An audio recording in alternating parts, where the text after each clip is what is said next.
I'm not on Periscope. Hold on, you guys. Maybe we have to restart this broadcast. I think we have to restart this broadcast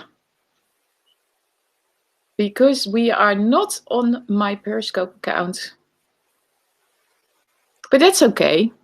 The guest. Chantal, I see you on Periscope. Yeah, you see me on Haps. I just opened Periscope and I see that you are there. We can hear you. We are. Yes, you are. Evening. I see you on Periscope. Yes, you are. But am I on my own account? Because on my own phone, I'm not on my own account. Is it working now? Let me see. Yes, I see it now. We are live on Periscope. I was so confused that I couldn't see myself, but we're here. We have arrived. Hi, guys. I see people on YouTube.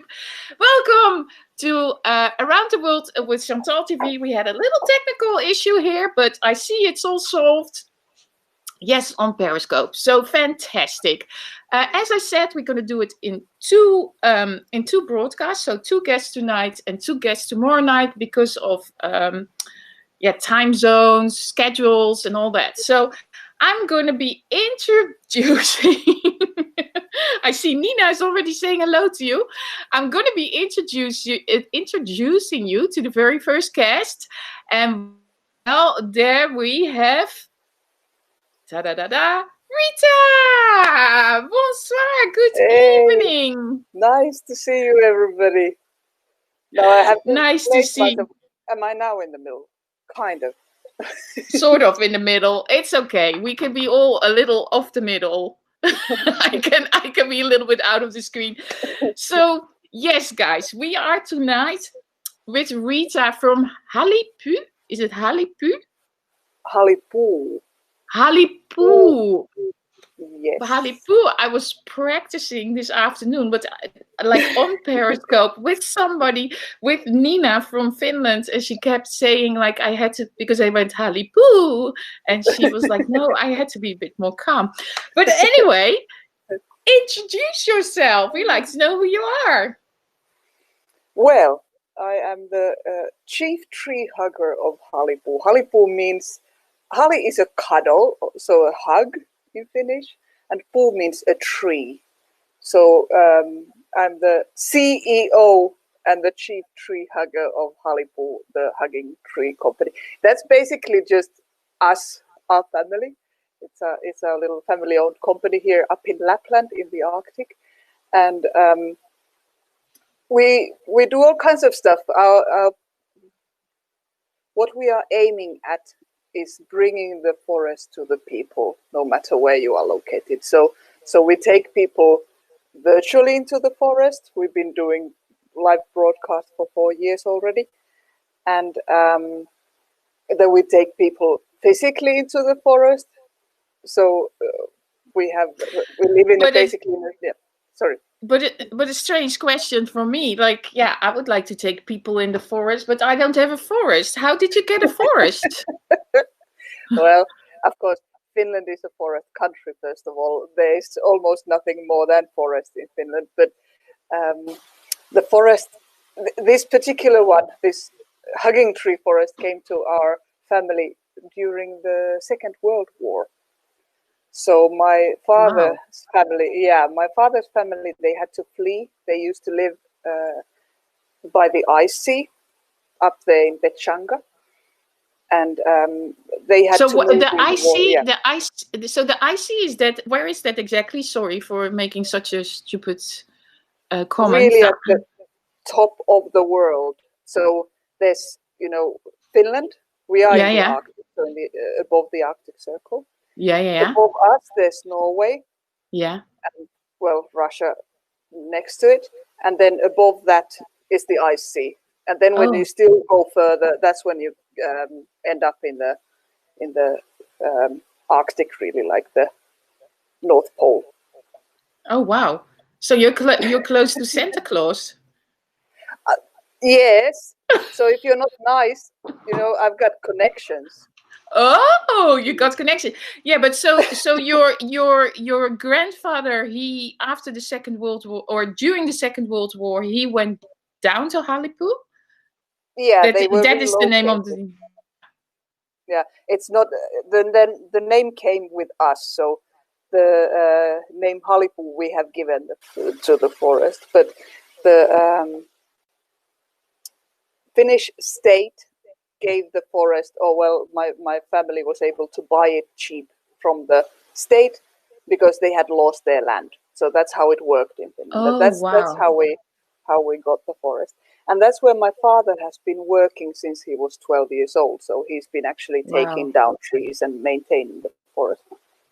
Wow! But so what in that forest? Just like to quickly explain. So Rita is broadcasting every Sunday from the forest with her children and husband, and showing us the trees and showing winter wonderlands, and it's truly, truly amazing. It's if you want to do something on a Sunday, it's very early for America, but watch the replay. It is really nice. They are having open fires. They are making coffee, pancakes.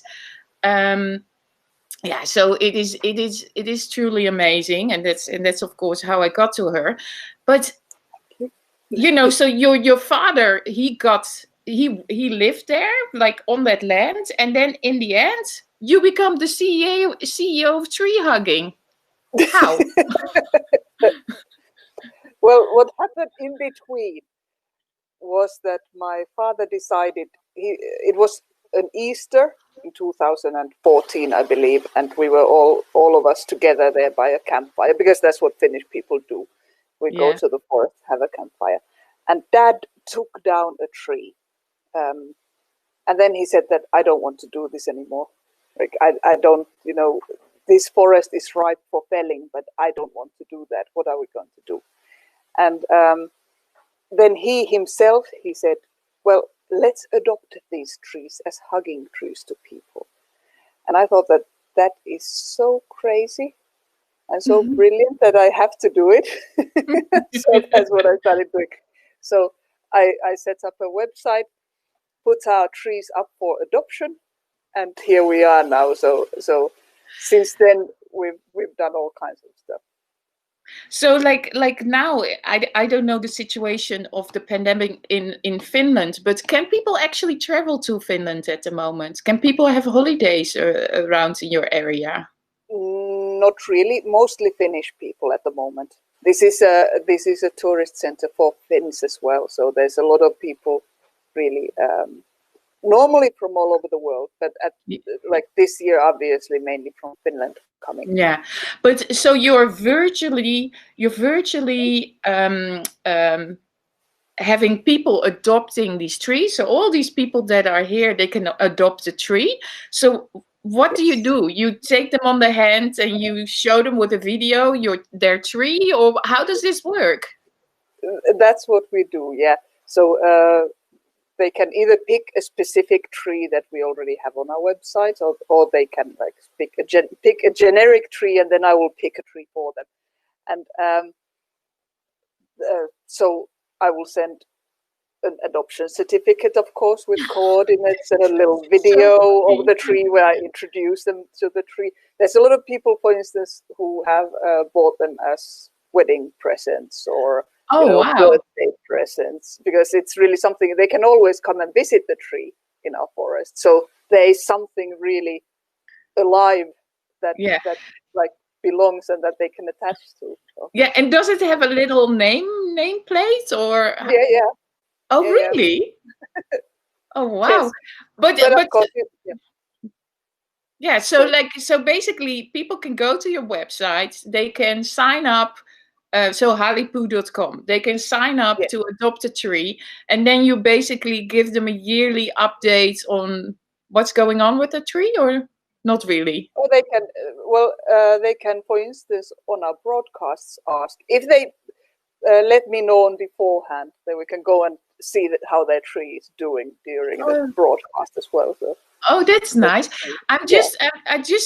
I see a lot of questions also passing by, so I'm just gonna pick one out here. Present live, because we can present comments here. Is Halipu a sort of therapy? Well, we do that as well, because what we do next to the tree adoption is, as I said, we take people really into the forest, and we have this thing called Arctic cocooning, and that is basically we have hammocks, and Finnish babies sleep outside. So when they take a nap, we wrap them up and we put them to have their nap outside. And that's kind of what we do with people as well. I wrap the people up in the hammocks, and then they have little naps in our forest, and that is incredibly soothing. So it's sort of our version of forest therapy. We don't, well, I mean, obviously we do different kinds of little exercises there as well during our Arctic cocooning trips, but Wow. it is the hammocking that's the main thing. Oh wow! So it's hammocking, and why? Because I have no idea. Why do they hang babies outside? Because it seems a bit cruel.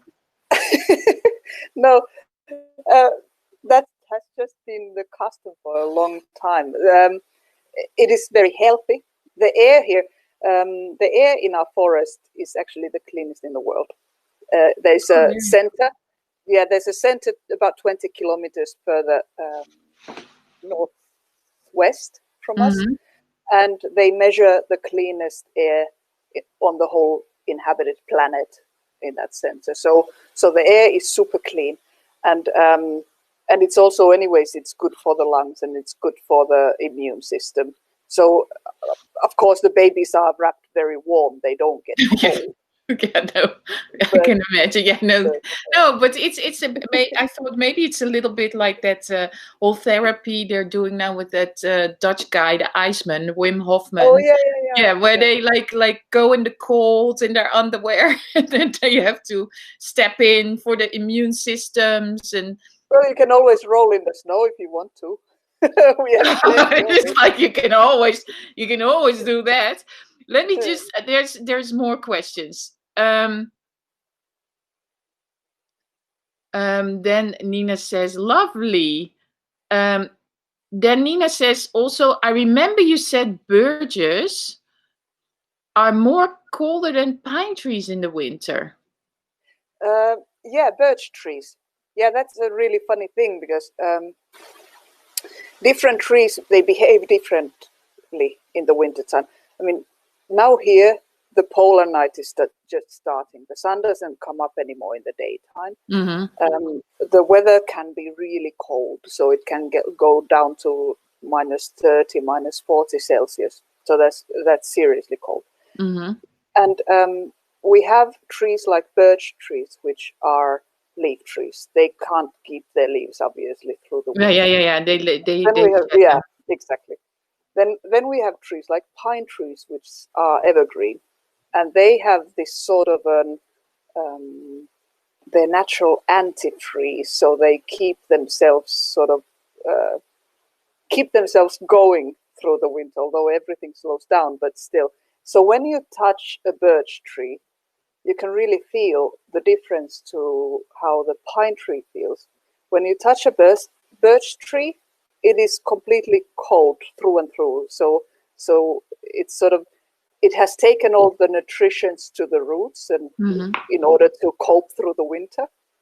Meanwhile, when you lay your hand on a pine tree, you can sort of feel that it's alive. It is, although it's cold to touch, it's not cold to the core.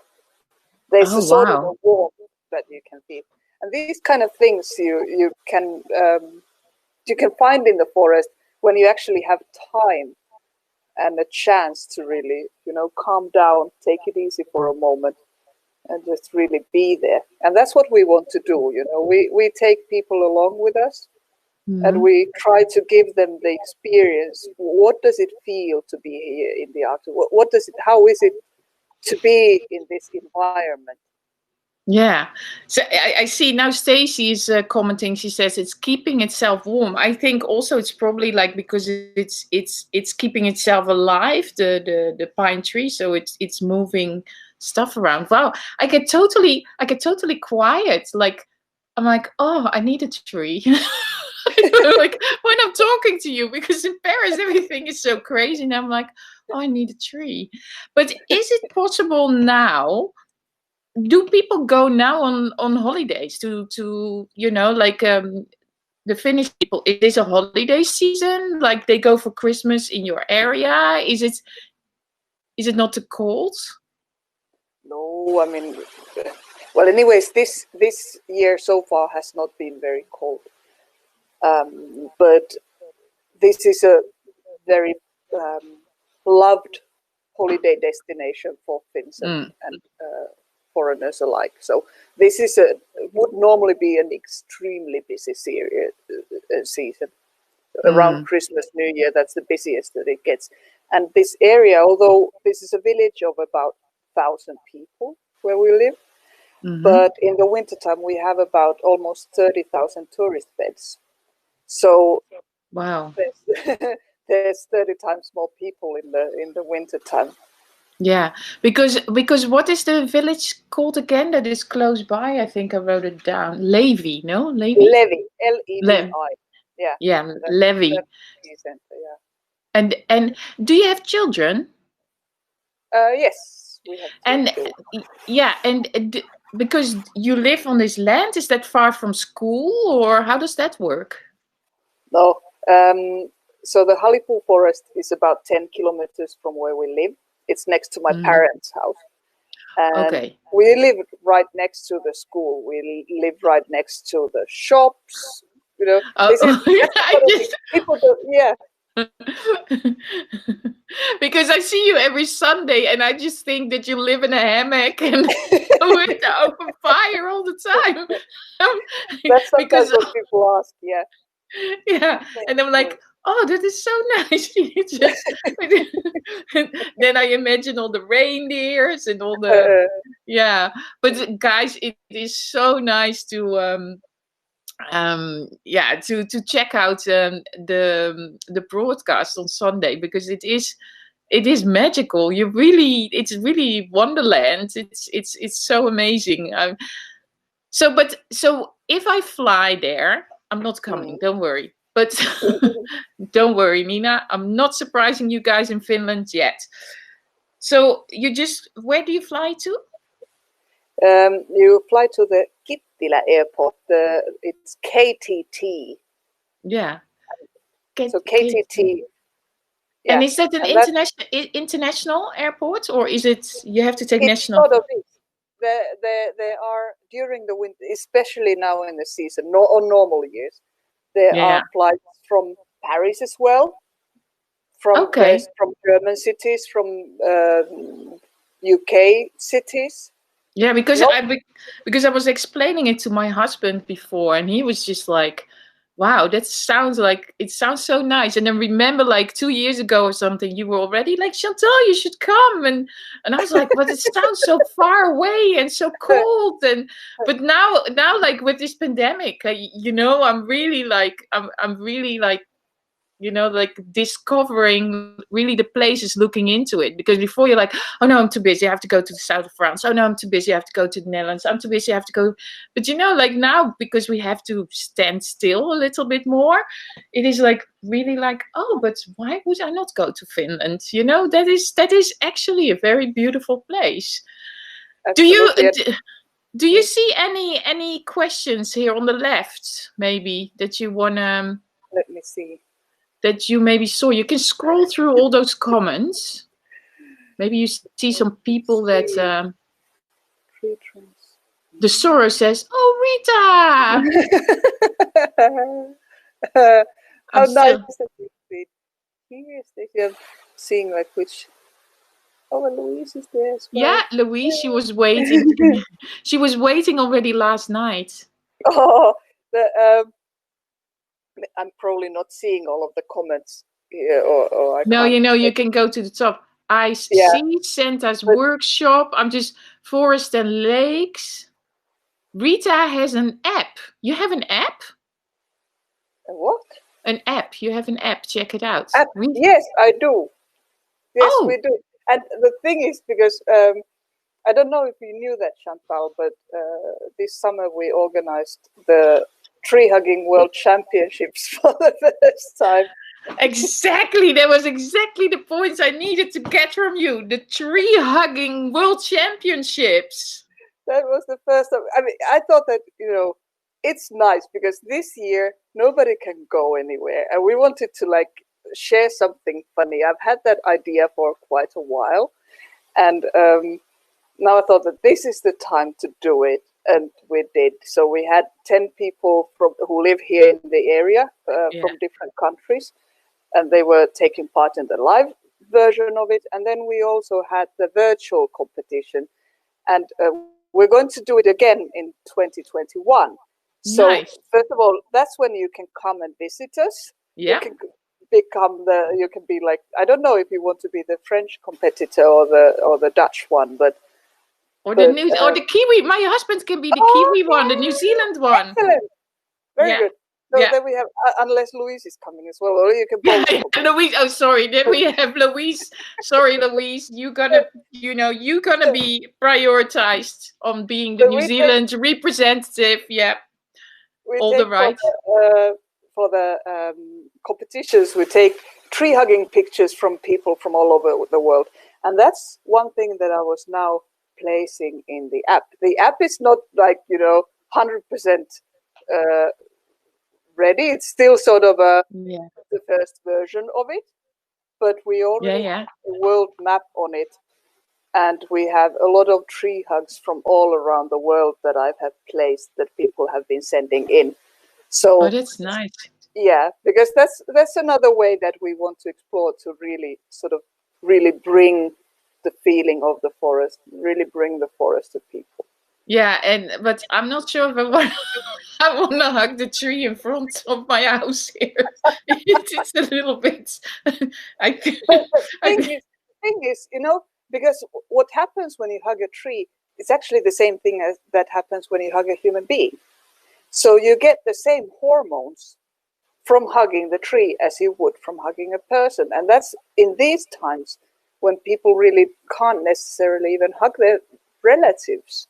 Then I thought that this is even a really nice thing to do at Christmas, for instance. Take your family and go tree hugging. You can socially distance. It's a very good socially distanced activity. You go and hug different trees and they still get the feeling of hugging. You still get to be with your family, but you are still socially distanced. Exactly. Yeah, well, that's really funny. Hug a tree. I will definitely do this with this Christmas and see who's into it. Maybe because all the trees are around the turkey and the chicken, so I'm definitely going to combine it with my turkey talk. And but brilliant that tree hugging. So the tree hugging, guys, we all gonna hug a tree, and we all gonna send us some pictures. Yeah, and we're gonna all put them in the app, so that you can be. We're all gonna be tree hugging. I'm still not sure about the tree downstairs because in Paris there's so much of this virus around. That virus must be just waiting for me on the tree here. What do you think? Do you think the virus will stick to it? Trees are by nature, they are antibacterial. So, this is a virus, but I believe that it works the same way with viruses as well. So I doubt that there will be a virus attacking you from the tree. That's a funny thing, because if you, for instance, have a wooden cutting board, that's much cleaner than a plastic one because it cleans itself. Yeah.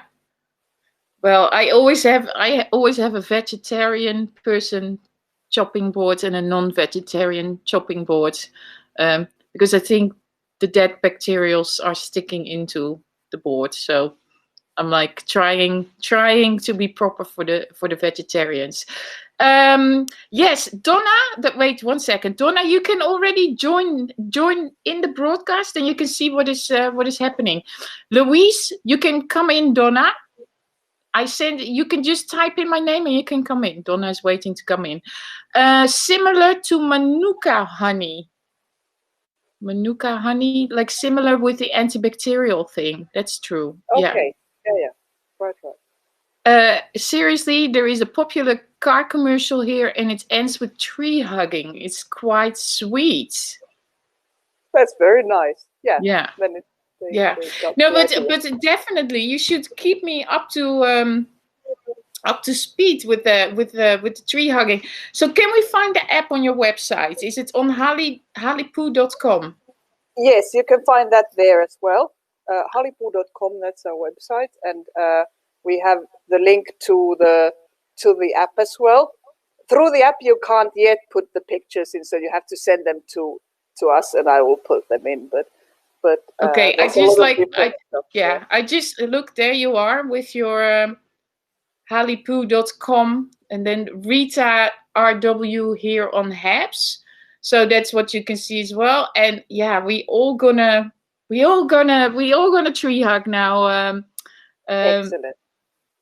And thank you so much, Rita. This was a really nice conversation. And thank you for having me. I hope we can do this soon again. Oh yeah, definitely, anytime. Anytime we do this. But then maybe we can do it once when you're at the fire. So when you're finished with your broadcast, or before you're doing your broadcast, we can do it like in the snow, and I can enjoy the pancakes virtually. That will be in the daytime for us. So now it's exactly past 10. But yes, we will do that. Okay, thank you so much, and see each other soon. Thank you. Bye, everybody. Nice to see you. Bye, Rita. Bye-bye.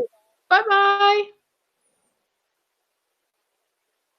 Nothing happens. Yes, she's still... Yeah, she's gone. I mean, she's not gone, but she's out of the broadcast. Somebody is laughing. I don't know who. Okay, look at this. So we have our second guest, who I know absolutely for years and years and years. And I think I know her very well, which is not the case. But just because I see her every day, I see her every day on Periscope. Another person who's very zen and very with the world, but then on a beach, not on a tree. Where's the text? She meditates, she practices yoga, she writes books, and she shows us a wonderful sunrise in South Florida, or not. Sometimes not, but mostly every day. So not a day to be missed with the wonderful Donna Melanson from Azure Yoga. I'm clapping. Hi. Thank you. Welcome, Donna. How are you? I am doing great. And before we get talking too much or get started, I just wanted to say that I want to join you and Louise at Rita's Hugging Forest when you go, because that sounds awesome. Yeah, we all gonna go tree hug and we meet there. It's like a whole meetup, and we can do all that. Yeah, it's really, really, truly amazing. But let me just switch Rita off for a second, because I don't know how that works. Maybe they can do that behind the scenes to switch off Rita. I don't know. It's all new for me. Are you on the computer? Are you? I am on the computer, which I never broadcast from the computer. And so it's very interesting to be on the back end to see this whole screen and setup of how it works back here. Super cool. It's quite exciting, huh? Yeah. It's like, well, it's for me, first of all, I try to find myself in the middle of the screen the whole time. I'm like, which way do I move? But it works. And you're perfectly positioned. But Donna, introduce yourself for the people that don't see you early in the morning, because you're very early on. Is it only weekdays or only in the week, or also in the weekends? 7 days a week. So I broadcast live 7 days a week at 7 a.m. Eastern Standard Time. And I broadcast the sunrise at on the beach in Boca Raton, Florida. And we practice a little yoga meditation, and we have a little conversation, and we just kind of inspire each other and ourselves to be peaceful beings out in the world. So. That is so nice. I see like lots of people now saying hello, Donna. Hi, Donna. Kia ora, Donna. It's wow. It's like amazing because I missed the comments, so I couldn't see it. Yeah. So you inspire them to practice with you. I think. Rita, can you switch off your microphone because I can still hear you. Rita's like, what's happening? Yeah, so you're inspiring other people to practice yoga with you. But I think at one stage you told me, I don't know if it was in a broadcast or maybe it was in a private conversation, you started to broadcast to motivate yourself. Yeah. So I actually just wrote a book that tells my whole story. I'm going to put it in the screen, A Yogi's Path to Peace. Yeah. And it tells my story about how I got there. But basically, yes, I had been unhappy and for a long time, and became a yoga teacher and wanted to further my practice. And I just started living from a different way. This is the long story short. I just started living from a different way and started trusting my instincts. And so one of the things after I became a yoga teacher is I started having this like intuitive nudge from within to start practicing yoga meditation at sunrise. And so I had moved closer to the beach, and I realized that because that was my dream also. And I realized I had not been to the beach, not once. This is like 3 months later. So I thought, how can I get to the beach without getting too much sun? And then I realized, well, I could go in the morning and I could fulfill both promises of, enjoying the beach every day and doing my yoga meditation practice daily at sunrise. So I just started going every morning at sunrise. It'll be, I guess, 6 years. February will be my 6th year that I started doing this every day. And then after a few months, someone saw me, a fellow yoga teacher saw me on the beach and said, you need to start broadcasting live on Periscope. And so, so I just started doing that. And luckily for me, I started trending and things like that, which brought me a lot of viewers. And so, and I always saw you on there, Chantal. You were like we see each other. And so, so I was, it's helping me on my path. So yes, I started doing it for myself. And then, but it was just so beautiful I didn't want to, I felt like it needed to be shared. And so when someone suggested to me to broadcast it live, I felt like it was the right thing to do. And it just felt right. And I think, the fact that I started trending and things like that, it kind of solidified to me that, yes, you need to follow that intuitive nudge, and it's going to lead you on your right path. Yeah, because basically when you're starting your broadcast, you have a little introduction. Then so what is the structure of your live stream when you broadcast every day? So yeah, when I start, I always say, good morning, you beautiful souls. It's another beautiful day. And then I just wait for people to start coming into the broadcast. And normally the structure is that we just chat a little bit and maybe look at the sunrise, depending upon where the sun is, or if there's clouds over the sun. And then we do a little yoga meditation. Then we do a lot of chatting after. Like, I keep my broadcast to an hour, and that's that. But there's often times where something is exciting going on, like we see a large turtle, or someone's kite surfing, or there's a wedding taking place on the beach, and then we kind of divert the broadcasts, and but the basic structure is that. Yeah, and so you wrote your book. What else has it? So besides that, somebody saw you practicing and you started your broadcast. What other?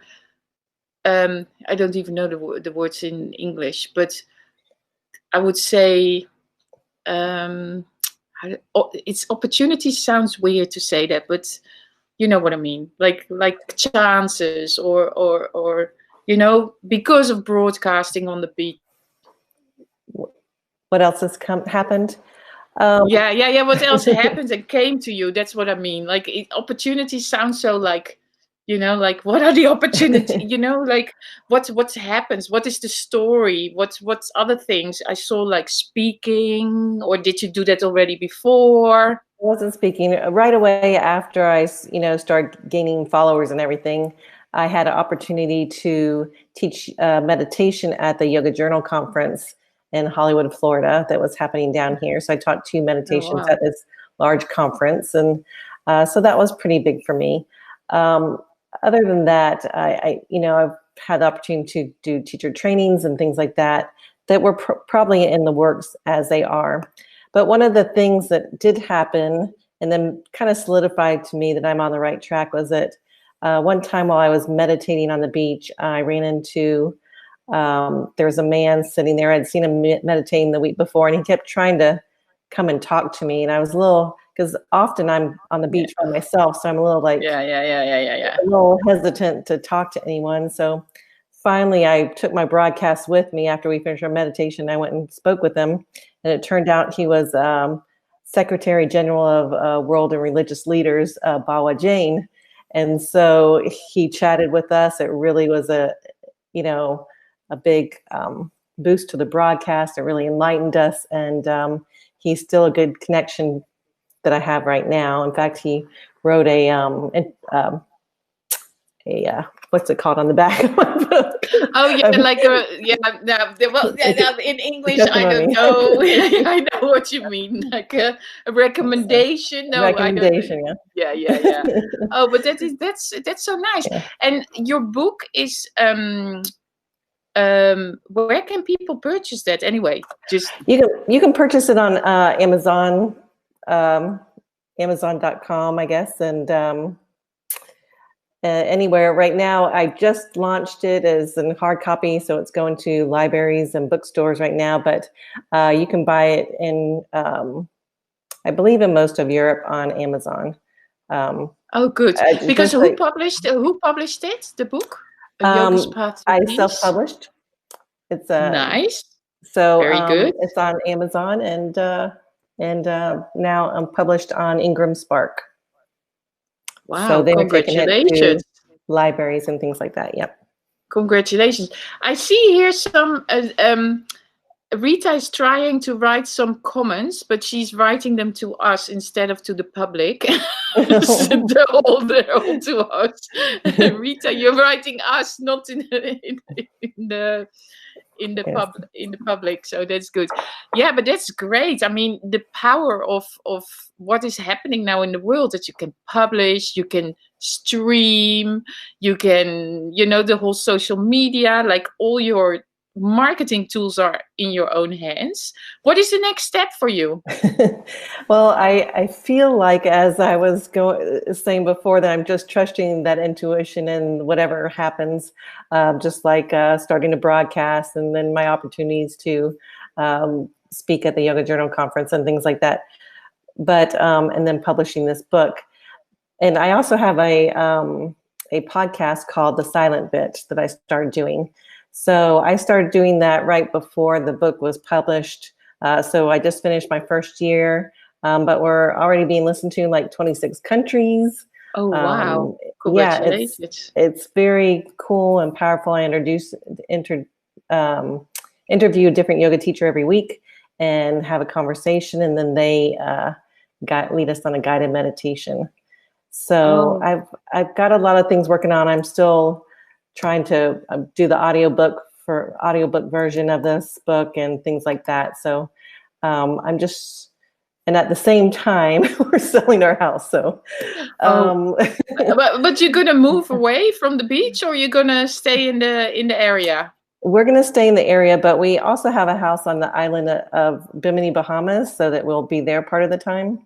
And very nice. And then we want to build a house in the mountains so that we have both the mountains and the sea, because my story starts in the mountains. So Oh wow! But for me, it's. I thought you were going to say, "Oh, I buy a minivan and and I'm going to go around the world."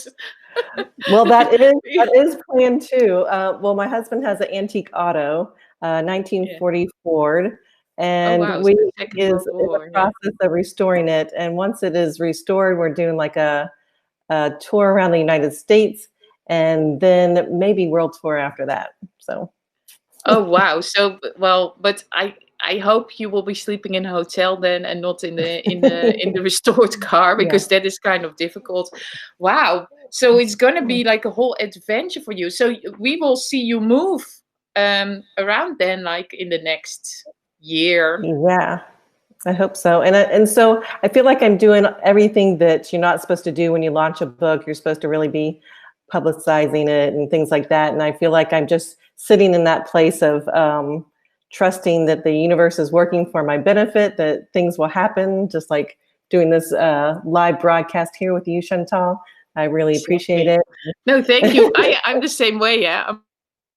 I'm we talk like, look how much I've prepared on you. I read about you, and that is all I wrote down, because I was like, I know I can just talk to her. It will just Yes. come, because I trust the universe, and we are live streamers and we know how to talk. So I don't need to prepare too much. This is going to go. That's how I work. So you see, we trust and we talk. And then we have all these lovely people. I totally forget to I'm ignoring the comments, but I see. Do you remember Tony by Mr. Matthews? It's maybe from Um, the very far past, from Amsterdam. He was always broadcasting from Amsterdam. He is here in the oh, broadcast. nice. Hi, Tony. We haven't seen him forever, um, which is great. Nice to have you here. Of course, Louise is here. Ricky Beltran is he's from YouTube. Then I think we have some people from Facebook, maybe from Lisa Weaver Yates, It, Marcy Haviland. Marcy, yes, Marcy's a friend of mine. Exactly. Yeah. Yes, yeah. Yeah. So So there's I some can't friends really of. see the chat too well. It's kind of limiting me on what I Yeah, can see. So, you have to oh, swipe to the side, and then you can because I had the same thing. It's hard to go in the producer software. Before it was all in one screen, and now you have to swipe left and right. So if you swipe, you can see the comments on the left. oh, and there's John Fire Beach and Dindy Yokels here. They're from me, from my people. So that's Very nice. good. Hi, everyone. I just saw the John shouting out to Dindy. Island Girl's here. Hello, Island Girl. Um, and I'm sorry if I missed other comments that I didn't see before. Exactly, but I have the same thing. So we apologize if we missed the comments. We are not ignoring you. It's just like for us a little bit hard to scroll through, but one day this will all work perfectly. Yeah, so what is the first place you're going to travel to when we can travel again? Yeah. Well, for my peace tour, with my book and my husband's restored car, I'm going to visit several listeners, and I'm going to start at the East Coast at one of my listeners named Mama Terry. I'll be Wow. stopping at her house, which is on the coast of North Carolina, and then Wow. going up the East Coast across northern United States, and maybe going into Canada a little bit, and Oh, and wow. then heading down to California and back. So, but there's so many places I want to travel to, and I can't wait to get to Europe and to Finland for the tree hugging. Tree hugging. Yeah, we all No, need to tree hug. that's now at the top of my list. We all have tree hugging on the top of our list now. It's I read it, I saw it briefly, and I'm still like wondering about the tree outside, because it's quite dirty, and I'm still like, can I actually hug that tree outside here? But anyway, maybe I'm gonna do it. I had a tree in my yard when I was a little girl. It was apparently I loved this tree, and I literally did go and I used to hug the tree because I loved it so much. It grew big, beautiful orange flowers. It's called a Royal Poinciana, and here in Florida they grow. So, but I remember going and literally hugging that tree. But it didn't seem dirty then to me. So No, but here in the street, you know, because I live like in the center of Paris, and there's yeah. so many people walking, and they have closed because of the virus. They've closed many toilets and all the restaurants and bars, so it's very hard to go somewhere. Oh. Yeah, so I am not sure if I really, you know, should be hugging the trees in Paris. You know Yeah, what I mean? wait till you get to Finland. Yeah, no, I always do Amsterdam or to the Netherlands, but I'm not very sure about the trees downstairs here. But anyway, yeah. Hey, but Donna, thank you so much for joining here and having this talk. And we should be tree hugging, all four of us, soon. I hope With so. I hope Rita. so. Keep me in the loop. Louise, yeah, we're gonna do a whole tree hugging thing, and I hope to speak to you soon. And good luck with the book. I also, let me just find it, because I also put all your details here. Let me see. I'm just gonna take myself out for a second. So there it is. There I am. At Donna Melanson, that is here on Habs, and azulyoga.com. Is that your link tree or not? Yeah. That's my website, so you can find out most information there. Yeah, and then you also have a link tree, and that is with the Donna Melanson, and then you will find everything you need to know about Donna. And of course, every day on Periscope, not a day to be missed. You can practice and you can meditate with Donna, and you should. And it's your voice. You must have the most famous, soothing voice on Periscope. When you listen, you're like, oh, you know. So thank you so much. Namaste, and hope to see you. Thank you. See you soon. Bye. Bye. Okay. So, dear friends, that was lovely to meet Donna. Lovely to meet Rita. Tree hugging, yoga on the beach. We all gonna be doing it. As I said, this is the first half of the show. The second half of the show will be tomorrow. Will be a lot later for me, so I will be going to bed very, very late. But tomorrow night, we're going to be broadcasting an extra episode. We will go to Sydney, so you should come and come around the world with me. And yeah, I want to say thank you to all of you for watching. I see Rita, I see all the comments. Thank you, thank you. So tomorrow night, not the same time, but 2 hours later, 2 new guests around the world with ChantalTV. And thank you again to Donna and to Rita. And thank you guys, and see you tomorrow. Bye.